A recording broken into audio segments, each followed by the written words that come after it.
I grew up in a small Midwestern town surrounded by sprawling fields and dense woods.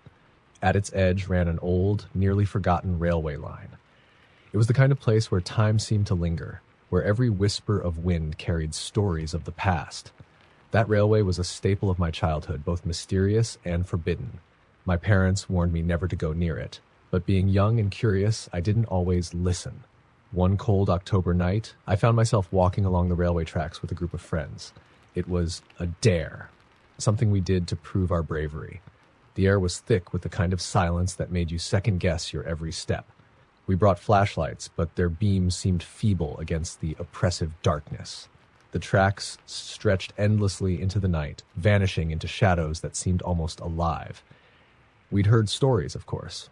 Everyone in town had. They said the tracks were haunted, that late at night, if you were unlucky enough, you could hear the whistle of a ghost train. Some claimed it was a Civil War-era locomotive that derailed there, killing everyone on board. Others said it was a more recent tragedy, a passenger train that collided with a freight engine. Whatever the origin, the story was always the same. If you heard the whistle, you were already doomed. At first, it was fun. We joked, teased each other, and tried to scare ourselves with tales of ghostly conductors and phantom passengers. But as the hours passed, the mood shifted. The wind grew colder, and the forest around us seemed to close in. One of my friends, Jake, stopped abruptly. His face, pale in the dim light, was turned toward the horizon. "Do you hear that?" he whispered. We all fell silent. At first, there was nothing but the rustling of leaves and the faint hum of distant crickets. Then I heard it. A faint, almost imperceptible sound, like the whistle of a train carried on the wind. My heart sank. It couldn't be real. There hadn't been a train on this line in decades. "Stop messing around, Jake," I said, though my voice betrayed my unease. But the sound grew louder, more distinct. The ground beneath our feet began to tremble, ever so slightly. The others must have felt it too, because we exchanged nervous glances. Without a word, we started walking back the way we came, our pace quickening with each step. The whistle sounded again, this time closer. The tremor in the ground became more pronounced, as though the train were bearing down on us. "Run!" someone shouted, and we bolted. The tracks seemed endless as we sprinted, our flashlights bouncing wildly. The whistle was deafening now, and I could swear I heard the chug of an engine and the screech of metal wheels. But when I dared to glance back, there was nothing. No lights, no train, just the suffocating darkness. Suddenly, I tripped. My foot caught on something, and I went sprawling onto the gravel. The others didn't notice. They just kept running. As I scrambled to my feet, I realized what had tripped me. A piece of torn, weathered fabric caught on the edge of the track. It looked like an old conductor's uniform, its edges frayed and stained with something dark. My stomach turned, but I didn't have time to dwell on it. The whistle sounded again, and this time it was so close it felt like the train was right on top of me. I stumbled off the tracks, my flashlight shaking in my hands. That's when I saw them. Figures, shadowy, indistinct, standing on the tracks where I had just been. Their forms wavered as if caught in a heat mirage, but their faces were clear, pale, hollow-eyed, and frozen in expressions of terror. They stared at me, mouths moving silently, as though screaming words I couldn't hear. The train whistle pierced the night, and the figures dissolved, vanishing into the darkness. A rush of wind knocked me backward, and for a split second I thought I saw it, a massive iron locomotive hurtling past, its windows glowing faintly with an otherworldly light. Inside, shadowy passengers stared blankly ahead, their faces gaunt and lifeless. The train was there, and then it wasn't. The tracks were empty again, as though nothing had happened. I didn't wait to find out more. I ran, faster than I'd ever run before, until I caught up with my friends at the edge of the woods. They were breathless, their faces pale and haunted. None of us spoke as we made our way back to town. For days, I couldn't shake the images from my mind, the torn uniform, the shadowy figures, the ghostly train. I tried to rationalize it, to convince myself it was some kind of mass hysteria or a trick of the mind. But deep down, I knew better. A week later, curiosity got the better of me. I returned to the tracks during the day, hoping the sunlight would make them feel less sinister. As I walked along the line, I noticed something I hadn't seen before, a small memorial near the tracks. It was old, overgrown with weeds, but still intact. A rusted plaque read, "In memory of those lost in the great rail tragedy of 1889. May their souls find peace." Beside the plaque was a weathered photo of a train conductor, his uniform crisp and his expression somber. I froze. It was the same uniform I'd seen on the tracks that night, the same face, though younger and alive. I never went back to the railway again. Sometimes, late at night, I still hear the faint whistle of a train carried on the wind. When I do, I close my windows, pull the covers over my head, and pray it's just my imagination. But deep down, I know the truth. Some trains never stop running, even in death. Story number 2. The night it happened, I was heading home from work, exhausted from another grueling shift at the diner. My car had broken down earlier that week, so I was stuck relying on public transport. I'd taken the late bus to the edge of town, where the tracks cut through the woods, a shortcut to my neighborhood.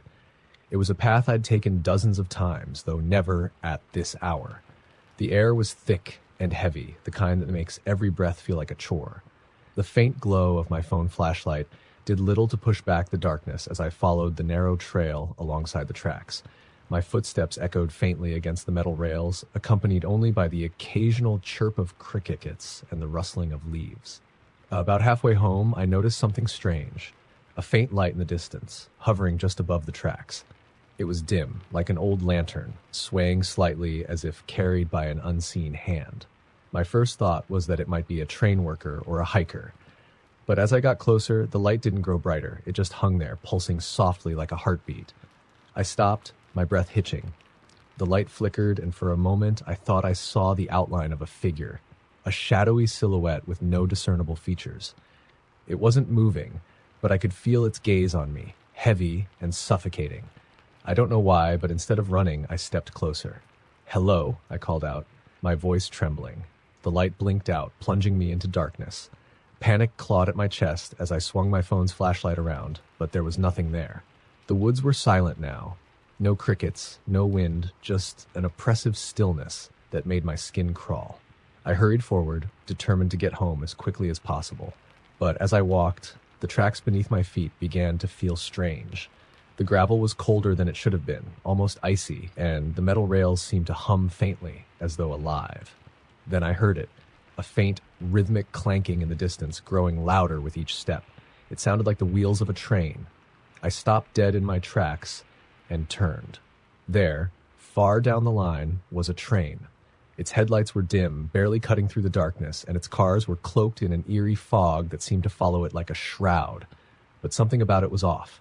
The train wasn't on the tracks. It hovered just above them, gliding silently through the air. Fear rooted me in place as the train approached.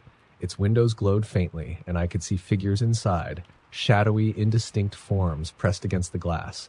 Their faces were hollow, their eyes wide and unblinking. They didn't look human. They looked wrong. The train screeched to a halt in front of me, though I hadn't heard the sound of brakes.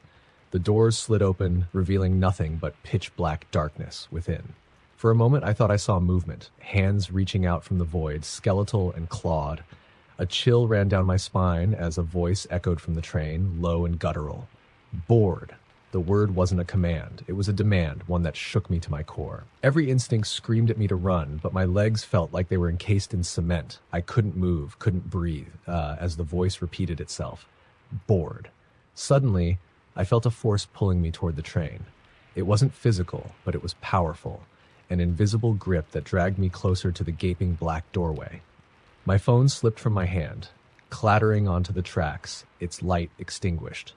The only thing I could see now was the train, its presence consuming everything around me. Just as I was about to cross the threshold, a blinding light filled the air, and a deafening horn shattered the silence. I was thrown backward, landing hard on the gravel.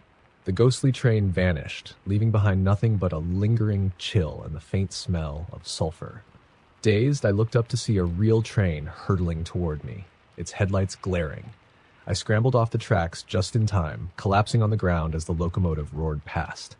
My heart pounded in my chest as I watched it disappear into the night, the red glow of its rear lights fading into the distance. I sat there for what felt like hours, trembling and trying to make sense of what had just happened. When I finally managed to stand, I retrieved my phone and stumbled home, too shaken to look back. The next morning, I told myself it was just a nightmare brought on by exhaustion. But when I checked the news, my blood ran cold. The headline read, "Mysterious train accident claims 3 lives near old railway line." The article described how a freight train had derailed the previous night, killing the conductor and 2 workers on board. It happened just a few miles from where I had encountered the ghostly train. The photo accompanying the article showed the wreckage, and among the scattered debris, I spotted something that made my stomach churn. A lantern, identical to the one I'd seen hovering above the tracks. I've avoided the railway ever since. I don't walk that path anymore, no matter the hour. But sometimes, late at night, when the world is quiet, I hear it, the faint whistle of a train accompanied by the soft clank of wheels on steel. And I wonder, if I'd boarded that night, would I have joined the shadowy figures inside? Would I have become one of them? Some nights I wake up in a cold sweat, convinced I can feel the pull of that invisible force, urging me back to the tracks. I try to tell myself it's just my imagination, but deep down I know the truth. There are trains that don't belong to this world, and they're always looking for new passengers. Story number 3. The sun had dipped below the horizon, leaving the world cloaked in darkness as I waited for the last train of the night. The station was deserted, save for the distant sound of cicadas and the faint hum of a flickering overhead light. This was no ordinary station. It was an old, abandoned stop that had long since been removed from official maps, a place locals avoided and only spoken about in hushed tones. I hadn't planned to be there. A missed connection and a series of wrong turns had left me stranded. My phone was dead, and the thought of walking miles to the nearest town felt impossible. When I stumbled upon the station, relief washed over me. It wasn't on my route, but if a train came through, it could get me closer to home. As I sat on the crumbling bench, I noticed a strange chill in the air. The temperature had dropped sharply, and the air carried an unusual heaviness, as if it was thick with something unseen. I tried to shake off the unease, chalking it up to exhaustion. The sign above me read, Kilgrove Station, though the letters were faded and barely legible. It didn't take long before I heard it, a distant rumble that grew louder with each passing second. The vibration of the ground beneath me confirmed that a train was indeed coming. I stood, brushing off my nerves. Surely this was just an old freight line still in use, I told myself. The train emerged from the darkness, its massive black locomotive pulling into the station with an eerie precision. Its exterior was old, far too old for any train that should still be running. The paint was peeling and the windows were dark, but I could sense movement inside, shadows shifting behind the cracked glass. I hesitated. Something about the train felt wrong. The faint metallic scent of rust and decay wafted from its direction, mixing with an odd sulfuric odor. But as the doors slid open with a low groan, I thought of the long walk home and stepped inside. The interior was dimly lit by flickering, yellowed bulbs that cast long, distorted shadows along the walls. The seats were worn, the upholstery frayed and stained. The air was thick with an oppressive silence, broken only by the rhythmic creak of the train as it began to move. I chose a seat near the door, clutching my bag tightly. The first thing I noticed was the passengers, or rather, the lack of them. At first, I thought I was alone, but as my eyes adjusted, I realized the seats weren't empty. Figures sat scattered throughout the car, their faces obscured by the dim light. They didn't move or make a sound, their heads bowed as if asleep. I told myself they were just other late-night travelers. But something about their stillness unnerved me. It wasn't just that they weren't moving, it was the way they seemed wrong. Their skin was unnaturally pale, almost translucent, and their clothes appeared tattered, as though they had been wearing them for decades. I tried to ignore them, focusing instead on the passing darkness outside the window. But the more I tried to look away, the more I felt their presence. I could feel their eyes on me, even though their heads hadn't moved. My chest tightened as a low whisper began to echo through the car. It wasn't a voice, but a sound, a distorted guttural noise that seemed to come from everywhere and nowhere at once. I turned to face the nearest figure, a man slumped in his seat just a few rows away. His head was tilted at an unnatural angle, and his eyes were black voids, endless and empty. I stifled a scream as his lips moved, forming words I couldn't hear. The others began to shift, their heads turning slowly in my direction, their hollow eyes locking onto me. I stood abruptly, my pulse pounding in my ears. The door at the end of the car beckoned, and I stumbled toward it, desperate to put distance between me and the unnerving passengers. The train swayed violently as I moved, the lights flickering more erratically. The next car was no better. It was empty, or so I thought. The seats were covered in dust, the windows fogged with grime. But as I moved deeper into the car, I saw them, Figures standing at the far end, their forms barely visible through the haze. They didn't move, but their presence was suffocating. I turned back, only to find the door I had entered through was gone. In its place was a solid wall of rusted metal. Panic set in as I stumbled forward, past the figures that seemed to grow clearer the closer I got. Their faces were twisted, frozen in expressions of anguish and despair. Some were reaching out, their hands gnarled and skeletal as if begging for help. "Get off!" A voice hissed in my ear. I spun around, but no one was there. The train groaned, the sound reverberating through my bones, and I realized it was speeding up. The world outside the windows blurred into streaks of gray and black, and the air inside grew colder, each breath forming a visible puff of condensation. I ran, pushing through car after car, each one more decrepit and horrifying than the last. The passengers became more grotesque, their bodies distorted and decayed. Some were little more than shadows, their forms flickering like dying flames. The whispers grew louder, a cacophony of voices that seemed to come from within my own mind. "You shouldn't have boarded," the voices said, overlapping and distorting. "You can't leave." I reached the final car, my heart pounding as I slammed into the door. It didn't budge. Behind me, the figures had begun to move, their jerky, unnatural motions filling the space with an overwhelming dread. I pounded on the door, screaming for help, but no sound escaped my throat. Suddenly, the train screeched to a halt, throwing me to the floor. When I looked up, the door was open, revealing a dark, barren landscape. The air was thick with fog, and the ground was covered in ash. The whispers ceased, replaced by an oppressive silence that pressed down on me like a weight. I stepped off the train, my legs trembling. The train doors slammed shut behind me, and when I turned, it was gone. The tracks stretched into the distance, disappearing into the mist. I don't know how long I wandered before I found the main road. A passing driver stopped to help, their eyes wide with concern, as they asked if I was okay. I couldn't explain what had happened, couldn't find the words to describe the horror I had witnessed. To this day, I avoid trains. Even the thought of stepping onto a platform fills me with a visceral dread. Sometimes late at night, I hear the faint whistle of a train in the distance. When I do, I close my eyes and pray it isn't coming for me. Story number 4. It was a late November evening when I found myself at Hollow Creek Station, waiting for a train that never seemed to come. The platform was nearly abandoned, save for an old man sitting at the far end, wrapped in a tattered coat. The station had fallen into disrepair years ago. Graffiti-covered walls, broken light fixtures, and weeds growing through the cracks in the concrete.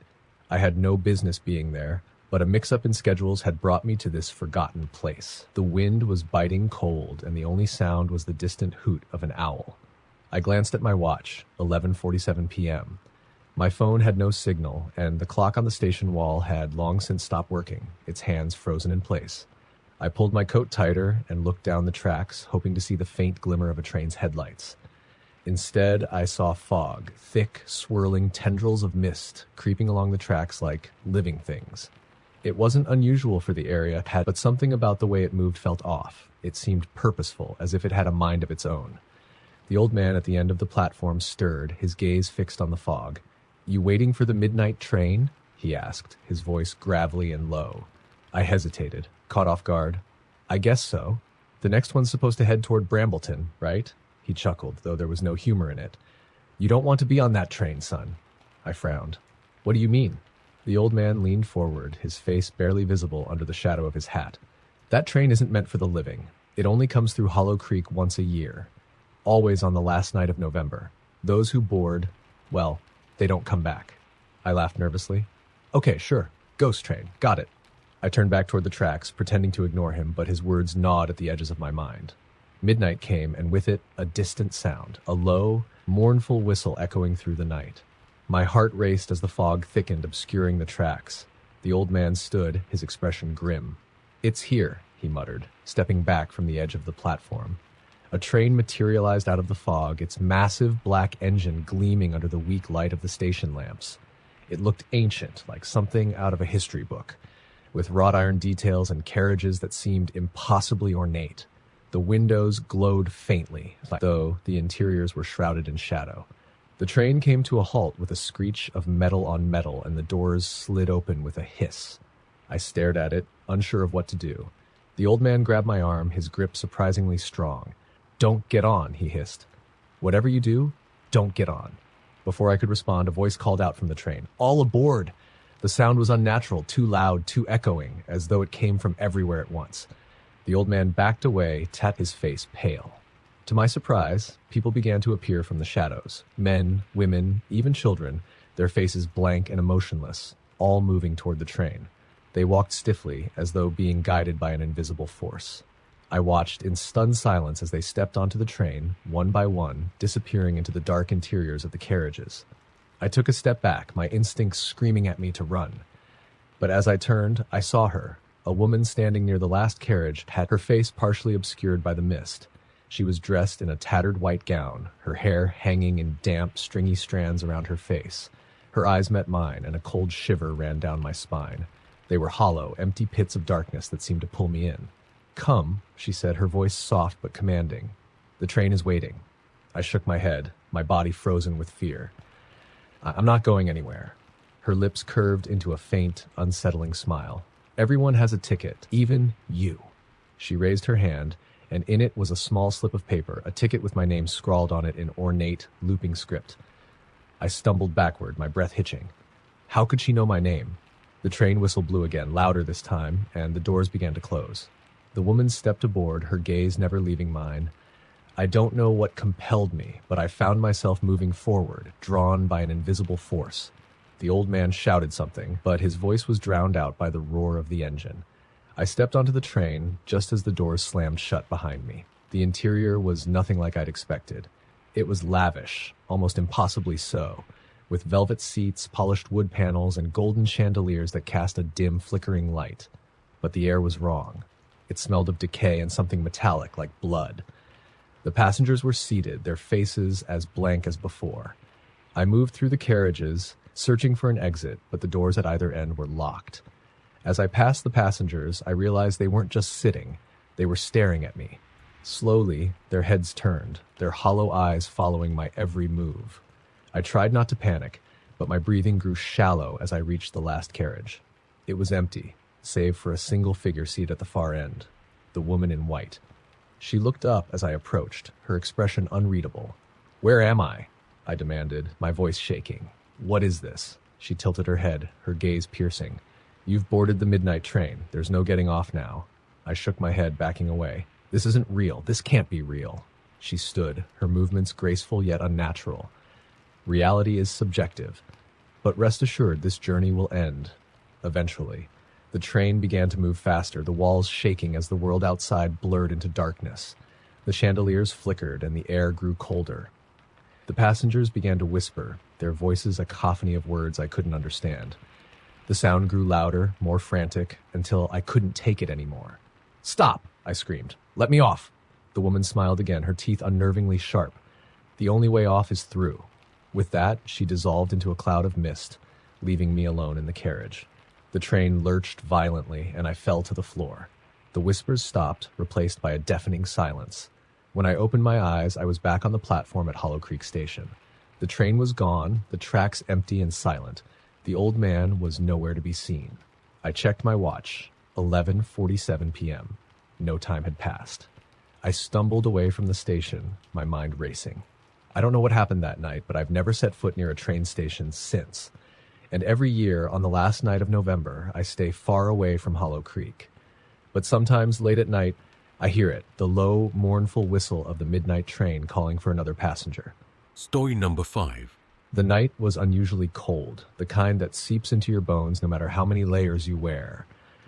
I was driving back from a weekend trip, the highway stretching endlessly before me. Miles of flat terrain and sparse streetlights made the journey monotonous, and the occasional skeletal tree outlined against the night sky did little to ease my growing sense of unease. Around midnight, my car's dashboard lit up with an ominous red warning. Low tire pressure. Swearing under my breath, I pulled over to the side of the road. The gravel crunched under my boots as I stepped out to inspect the tires. Sure enough, the rear left tire was completely flat. I grabbed my phone to call for roadside assistance, but of course, there was no signal.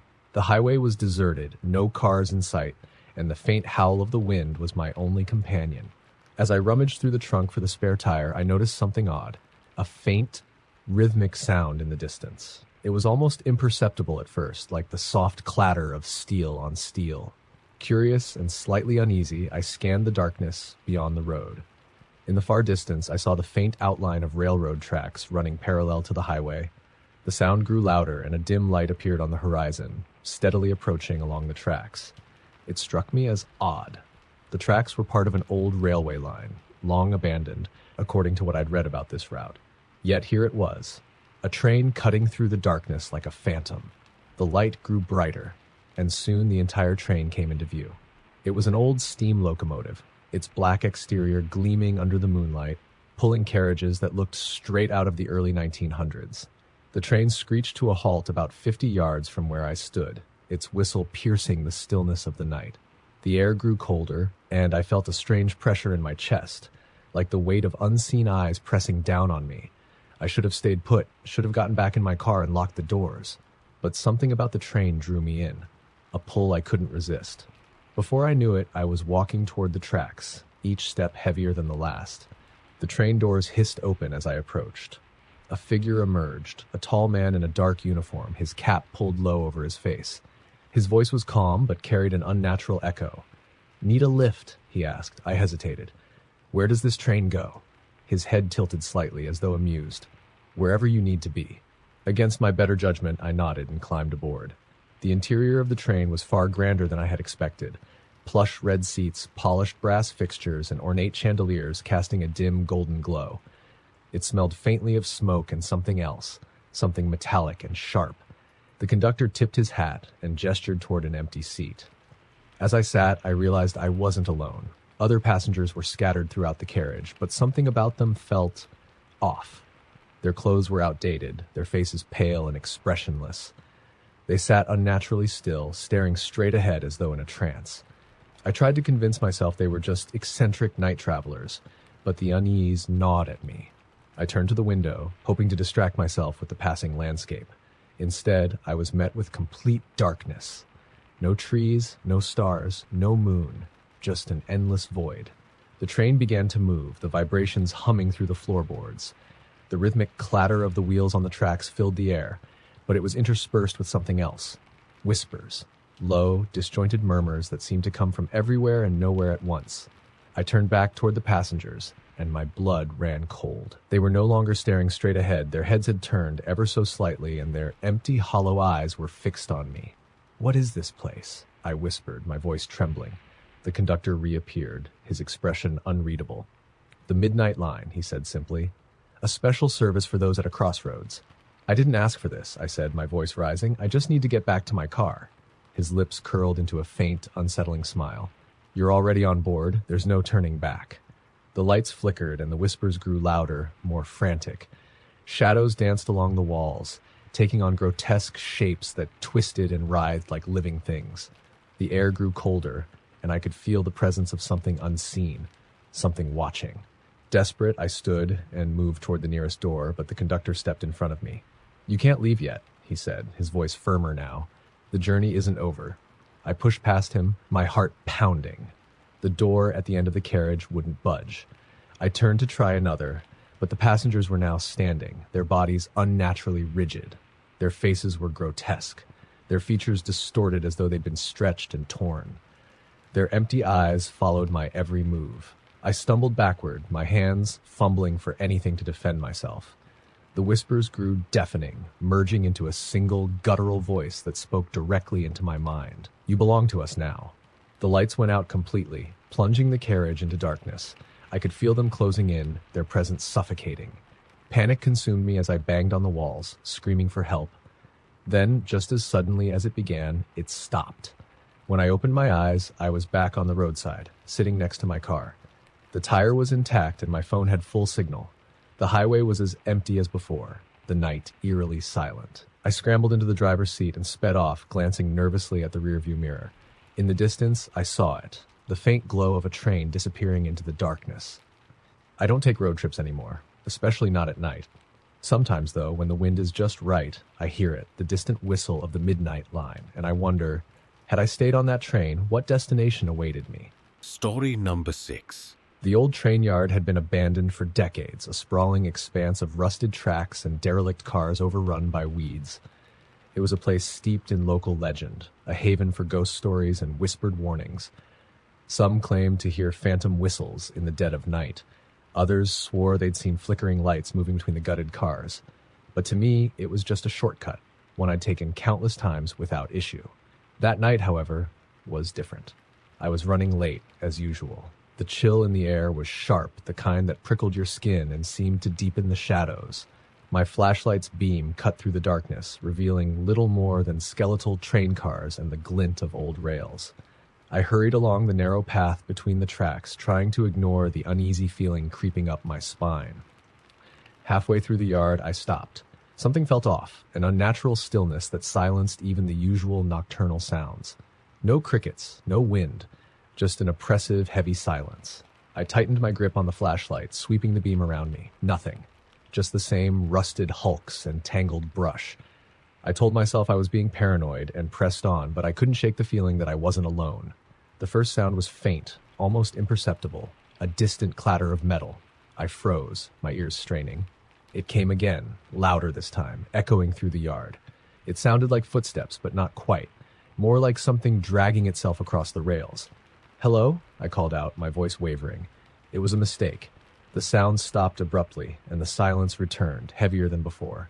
My heart pounded in my chest as I turned slowly, the flashlight beam trembling. That's when I saw it, a faint, flickering light in the distance, like the glow of an old lantern.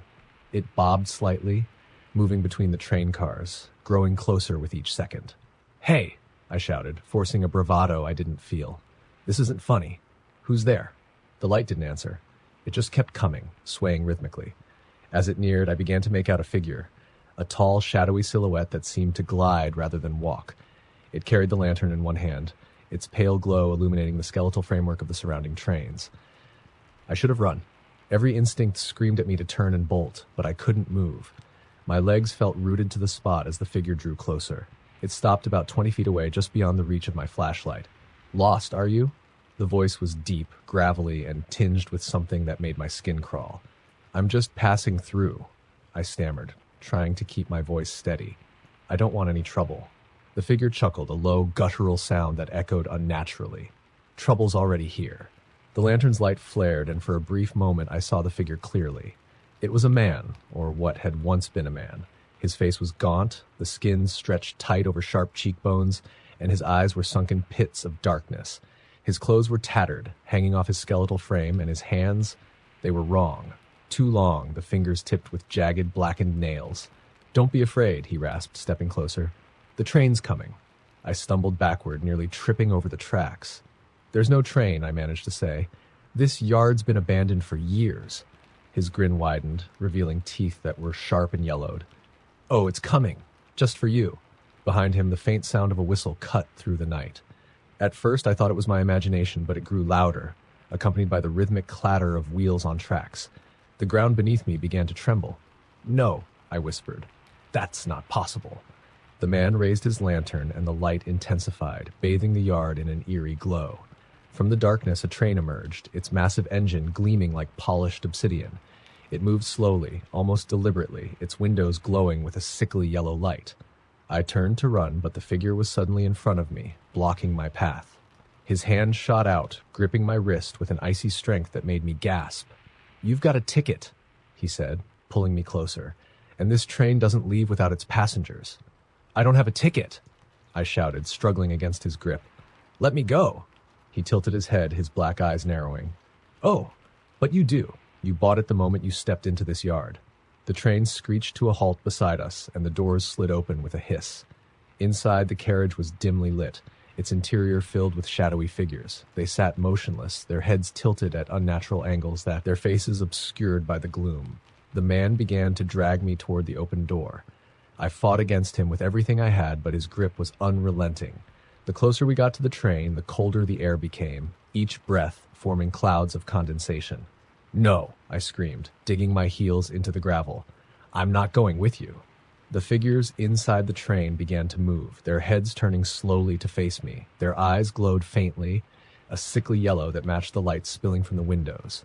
Their mouths opened in unison, releasing a low, guttural moan that sent shivers down my spine.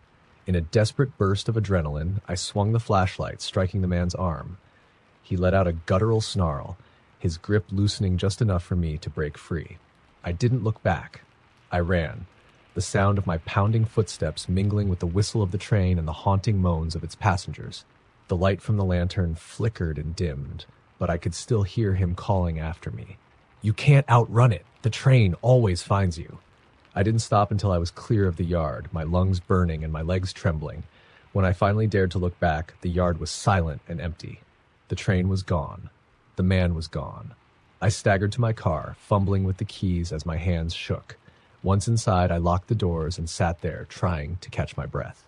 The radio crackled to life, the static filling the car, and then, faintly, I heard it again, the distant whistle of a train, growing louder. I floored the gas pedal and didn't stop driving until I reached home. Even now, weeks later, I can't sleep without hearing that whistle in my dreams. The train is out there, waiting, and I know deep down that it hasn't forgotten me. It never does. Story number 7. The clock struck midnight as I drove down the winding backroads of rural Pennsylvania, my car the only one on the deserted stretch of pavement. The darkness was thick, oppressive, swallowing the weak glow of my headlights. I was heading home after a grueling double shift at the hospital, exhausted but eager to sleep in my own bed. The GPS said there was a quicker route through an area called Black Hollow, a place I'd heard about but never ventured into. Locals whispered about it, a dense, uninhabited region filled with legends of disappearances and ghost sightings. But I wasn't one for ghost stories, and the promise of shaving 20 minutes off my drive was too tempting to ignore. As I turned onto the narrow road leading into Black Hollow, the first thing I noticed was the silence. No rustling leaves, no chirping crickets, just an eerie, all-encompassing stillness. The trees loomed high on either side, their gnarled branches intertwining overhead, forming a natural tunnel that seemed to block out the moonlight. I adjusted my grip on the wheel, trying to shake off the growing unease creeping up my spine. About 10 minutes into the drive, my radio cut out. Static hissed through the speakers, and then it went silent. My phone, which had been charging on the console, lost signal. "Great," I muttered, trying to ignore the knot forming in my stomach. That's when I saw the tracks. They appeared out of nowhere, cutting across the road at an angle. The wooden planks were weathered, the rails rusted and uneven. There were no warning signs, no crossing lights, just the ghostly outline of an abandoned railway slicing through the trees. I slowed to a crawl, the tires crunching over loose gravel as I crossed. A faint sound reached my ears, carried on the still air. The distant, mournful wail of a train whistle. I froze, glancing out the window toward the tracks. There was nothing, no lights, no movement, just the empty stretch of rails vanishing into the woods. Shaking my head, I pressed on, convincing myself it was my imagination. But the whistle came again, louder this time, echoing through the hollow like a disembodied scream. My heart thudded as I checked my rearview mirror. The road behind me was empty. Suddenly, my car lurched. The engine sputtered, and the dashboard lit up with warning lights. I cursed under my breath, pulling to the side of the road. The headlights dimmed, and then everything went dark. "Come on," I muttered, twisting the key in the ignition. The engine cranked but refused to start. I grabbed my flashlight from the glove compartment and stepped out, the cold air biting at my skin. The silence was deafening, broken only by the crunch of gravel beneath my boots. I popped the hood, shining the flashlight on the engine. Everything looked fine, as far as I could tell. Frustrated, I slammed it shut and turned to get back in the car. That's when I saw it. A faint light flickering through the trees. It was small at first, barely visible, but it grew brighter, accompanied by the unmistakable clatter of wheels on tracks. The sound didn't make sense. The tracks were behind me, far from where the light was coming from. Yet the light grew nearer, a pale, bluish glow that seemed to pulse with each passing second. I stood frozen as the light emerged fully, revealing an old steam locomotive gliding silently through the woods. It wasn't on any visible tracks, hovering just above the ground, its massive black frame shimmering like a mirage. The windows glowed faintly, but I couldn't see inside. The train slowed as it approached me, the clatter of its wheels fading into a haunting silence. It stopped directly across from where I stood, its massive engine towering over me. A single door slid open with a creak, revealing a staircase bathed in pale light. "Step aboard," a voice said. It was soft yet commanding, emanating from the darkness within the train. I shook my head, backing away. "No thanks," I stammered. "I'm fine right here." The voice came again, sharper this time. "You're expected. Don't keep us waiting." The train whistle blew, a sound that pierced through my chest like a physical force. The air grew colder, and I could feel something watching me, though I couldn't see it.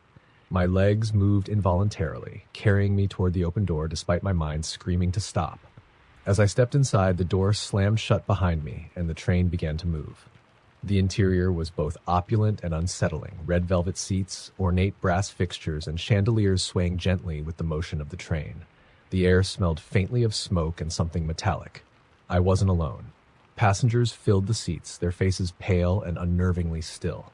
They didn't blink or move, their eyes fixed on the windows, which showed nothing but swirling darkness outside. I tried to ask where the train was going, but no one answered. It was as if they couldn't hear me, or chose not to. My heart raced as I moved down the aisle, searching for an exit. The train felt endless, each carriage identical to the last, filled with the same eerie, silent passengers. Finally, I reached the last carriage. It was empty, save for a single figure seated at the far end. He wore a conductor's uniform, his face obscured by shadow. As I approached, he raised his head, and I saw his eyes, hollow pits of darkness that seemed to suck the light from the room.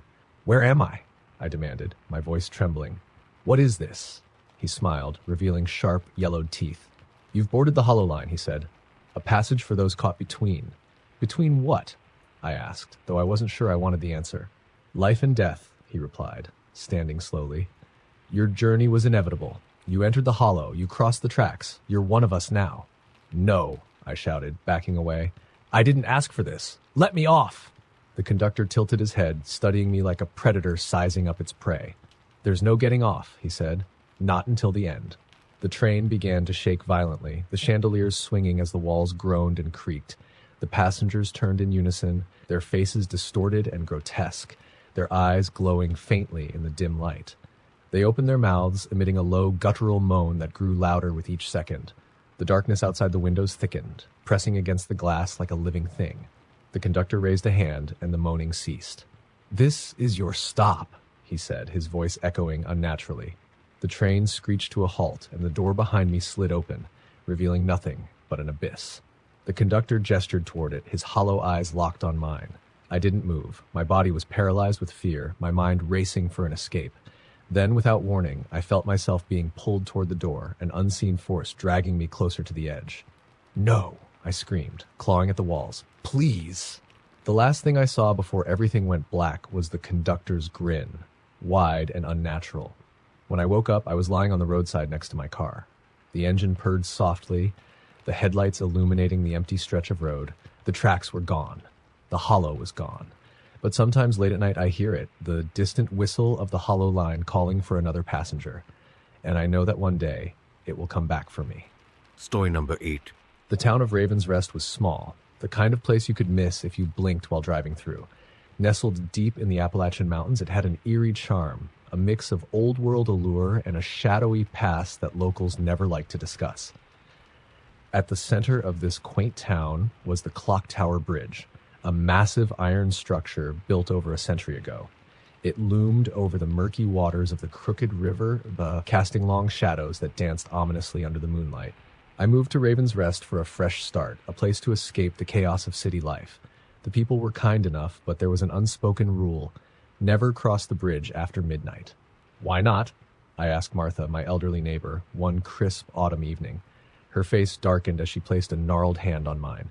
"That bridge is cursed," she said in a hushed tone. "They say anyone who crosses it after midnight doesn't come back the same, or worse, they don't come back at all."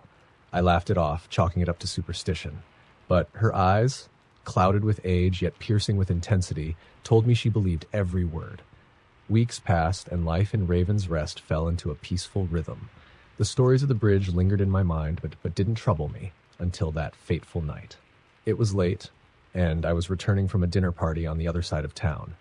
My phone battery had died, and the shortcut across the Clock Tower Bridge was the quickest way home. The road leading to it was eerily quiet, shrouded in thick fog that clung to the trees like cobwebs. As I approached the bridge, the massive iron gates stood open, as if inviting me in. I hesitated, Martha's warning echoing in my head. but fatigue won out and I drove onto the bridge. The first thing I noticed was the cold. It seeped through the car, chilling me to the bone. The air felt heavy, oppressive, and the faint hum of my tires on the iron grates seemed unnaturally loud. Halfway across, the car's headlights flickered, then died, plunging me into darkness. "Great," I muttered, gripping the steering wheel. The engine sputtered and stalled, leaving me stranded.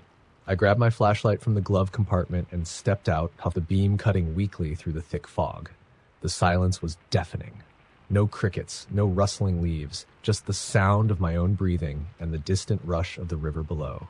The iron structure groaned as the wind picked up, a low, mournful sound that made my skin crawl. I tried to call for help, but my phone, now inexplicably powered on, displayed a single message: "Turn back."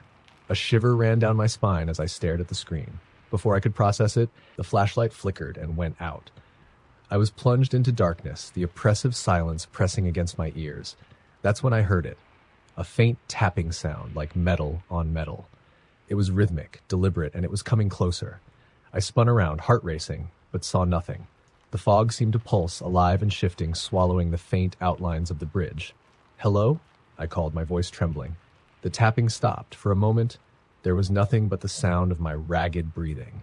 Then a low whisper cut through the silence. "Why did you cross?" The voice was soft, almost childlike, yet it carried a weight that made my knees weak. I turned toward the sound, and there, emerging from the fog, was a figure. It was small and hunched, its features obscured by shadows. In its hand it held a long, rusted chain that dragged noisily across the iron grates. "Who are you?" I demanded, backing away. The figure tilted its head, the movement unnatural, like a puppet on strings. "You shouldn't be here," it whispered. "The bridge doesn't like visitors." The chain clattered as the figure took a step closer.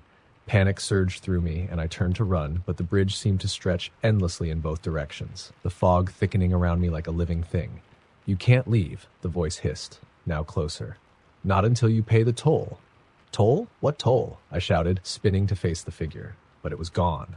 In its place, the fog swirled, forming shapes, faces distorted in agony, mouths open in silent screams. The tapping returned, louder now, accompanied by the groaning of the iron bridge. Shadows danced in the fog, too many to count, their movements jerky and unnatural. The air grew colder, each breath forming clouds of condensation. "Pay the toll," the voices echoed, overlapping and growing louder. "Pay the toll." My chest tightened as I stumbled backward, the iron grates vibrating beneath my feet. I looked down and saw them, hands pale and skeletal, reaching through the gaps, clawing at my legs. I screamed, kicking at them, but they only tightened their grip. Desperation took over, and I yanked free, bolting toward what I hoped was the end of the bridge. The voices followed, a cacophony of whispers and screams that grew louder with each step. The fog parted suddenly, revealing the clock tower at the bridge's center. Its face was cracked, the hands frozen at 12:01. Beneath it stood the hunched figure, its chain coiled neatly at its feet. "You can't run," it said, its voice echoing unnaturally. "The bridge chooses who stays." I fell to my knees, the cold iron biting into my skin. "What do you want from me?" I cried. The figure stepped closer, its face finally visible. It was featureless, a blank slate of pale, mottled skin, yet its hollow eyes bored into me. "Your debt," it said simply. "One life for the crossing." "I didn't know," I pleaded. "Please, I'll leave. I won't come back." The figure tilted its head again as if considering my words. Then, slowly, it raised a hand, pointing to the water below. "Jump," it said. My stomach churned as I looked over the edge. The river roared beneath me, its surface dark and churning. The voices grew louder, chanting, "Jump, jump, jump!" "No," I whispered, tears streaming down my face. "There has to be another way." The figure didn't move, its outstretched hand unwavering. "The bridge demands payment." I closed my eyes, my mind racing. The cold wind whipped around me, carrying the voices that seemed to burrow into my skull. I took a shaky step toward the edge, my heart pounding so hard I thought it might burst. Then a sudden warmth enveloped me. I opened my eyes to see headlights cutting through the fog.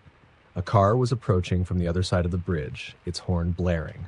The figure hissed, recoiling into the shadows as the light grew brighter.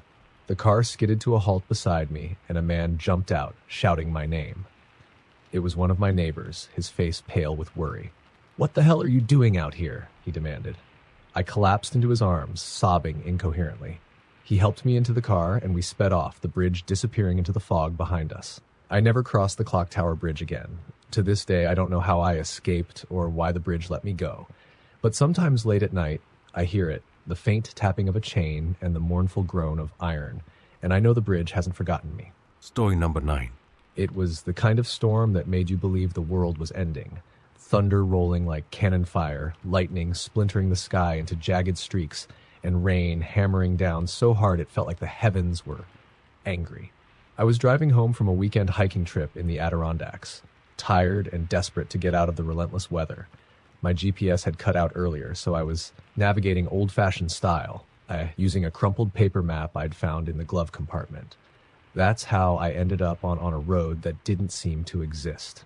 The turn wasn't marked, just a narrow, winding lane that seemed to stretch into the black void of the forest. My headlights barely pierced the thick wall of rain, but the map indicated it would cut 20 miles off my trip. So I took it. The moment I turned onto the road, the storm seemed to quiet. The rain slowed to a drizzle, the thunder grew distant, and an eerie calm settled over the forest. It should have been a relief, but instead, my skin prickled with unease. The air felt heavier, and the headlights illuminated a tunnel of ancient trees with branches that twisted together overhead like skeletal hands. The radio, which had been spitting static all night, suddenly came to life. At first, it was just faint whispers, so quiet I thought it was interference. But as I drove deeper into the woods, the whispers grew louder, overlapping, a cacophony of voices speaking in a language I couldn't understand. I reached to turn it off, but the knob wouldn't budge. The voices grew sharper, angrier, until one voice cut through the rest, clear and commanding. "Stop the car." I slammed on the brakes instinctively, the tires skidding on the slick pavement. My heart was pounding, my hands shaking as I scanned the darkness. There was nothing but the tunnel of trees and the faint glow of my headlights reflecting off the wet road. Then I saw it, a figure standing in the middle of the road. At first I thought it was a deer or maybe a stray hiker, but as the figure stepped closer, the beam of my headlights revealed something far stranger. It was a man, or at least it had the shape of a man. His clothes were tattered, hanging loosely off a skeletal frame, and his face was wrong. Pale and hollow, his eyes were two deep, empty pits, and his mouth stretched into a grotesque grin that didn't seem humanly possible. I couldn't move, couldn't breathe. The figure raised a hand and pointed to the woods on my right. "Leave the road," it said, its voice guttural and echoing unnaturally. "The road isn't safe." I swallowed hard, gripping the wheel. What are you?" The figure didn't answer, only tilted its head like a curious predator. Then it repeated, louder this time, "The road isn't safe." A cold dread seeped into my bones, but I shook my head, muttering to myself, "No, this is ridiculous." I threw the car into reverse, my tires screeching as I tried to back away. But the road had vanished. I don't mean it was obscured by rain or fog, it was gone. The asphalt I'd been driving on moments ago was now a gnarled mess of roots and moss, as though the forest had reclaimed it. Panic set in as I slammed the car into drive, trying to maneuver around the figure. As I passed, I caught a glimpse of him in the window. He wasn't standing anymore. He was crawling, on all fours, his limbs bending in ways they shouldn't, his hollow eyes fixed on me. The whispers from the radio returned, louder and more frantic. "Turn back," they said in unison. "Turn back before it comes." "What comes?" I shouted, but no one answered. The road seemed endless now, stretching further into the forest no matter how fast I drove. The trees grew denser, their branches scraping against the sides of the car like clawed fingers. And then I saw it in the rearview mirror. A light. At first, I thought it was another car, a pair of headlights cutting through the dark. But as the light grew brighter, I realized it wasn't coming from a car. It was a single, blinding orb, glowing with an unnatural intensity. It moved too quickly, too smoothly, and it was gaining on me. The figure's voice echoed in my head, louder than the whispers. "You can't outrun it. Leave the road." I didn't know what else to do. The light was almost upon me, flooding the car with its searing brilliance. My hands trembled as I jerked the wheel, veering off the road and into the forest. The car bounced violently over roots and rocks, branches snapping against the windshield, but I kept going. The light stopped at the edge of the trees, hovering there like it was watching. Then slowly it began to recede, its glow fading until the forest was plunged into darkness once more. I let out a shaky breath, my grip on the wheel loosening, but the relief was short-lived. The car was stuck, the tires spinning uselessly in the mud. I grabbed my flashlight and stepped out, the cold night air biting at my skin. The forest was silent. Too silent. No crickets, no rustling leaves, just an oppressive, all-encompassing stillness. I shone the flashlight around, but the beam barely penetrated the dense foliage. That's when I saw them. Eyes. Dozens of them, glowing faintly in the dark, surrounding me. They weren't human, too large and too reflective like the eyes of predators. I stumbled backward, my heart hammering in my chest, and tripped over something. Looking down, I saw bones. Human bones, scattered across the forest floor. A low growl rumbled from the shadows, followed by another and another. The eyes moved closer, their owners still obscured by the darkness. I scrambled to my feet, the flashlight shaking in my hand as I backed toward the car. The whispers returned, but this time they were all around me, filling the air like an invisible chorus. Run! Run! Run! I didn't need to be told twice. I bolted, the flashlight bobbing wildly as I tore through the forest. Branches scratched at my face and arms, the ground uneven and treacherous beneath my feet. The growls grew louder, and I could hear something massive crashing through the underbrush behind me. Ahead, I saw a faint glow, moonlight breaking through the trees. I pushed myself harder, lungs burning, legs screaming in protest, until I burst into a clearing. The road was there, but it wasn't the same road I'd started on. This one was cracked and overgrown, as if it hadn't been used in decades. I didn't care. I ran toward it, hoping against hope that it would lead me out of this nightmare. As I stepped onto the asphalt, the growling stopped. The whispers faded. The oppressive weight lifted, replaced by the distant hum of civilization. I stumbled down the road until I reached a gas station, its neon sign flickering weakly in the night. The attendant looked up as I staggered inside, his face pale and eyes wide. "Where the hell did you come from?" he asked, his voice shaking. I pointed back toward the forest, unable to form words. You shouldn't have gone down that road," he said. "People don't come back from there." I didn't respond. I just collapsed into a chair, the weight of what I'd escaped finally crashing down on me. I never found my car, and I never went near that road again. But sometimes, late at night, I hear it. The whispers, faint and distant, calling my name.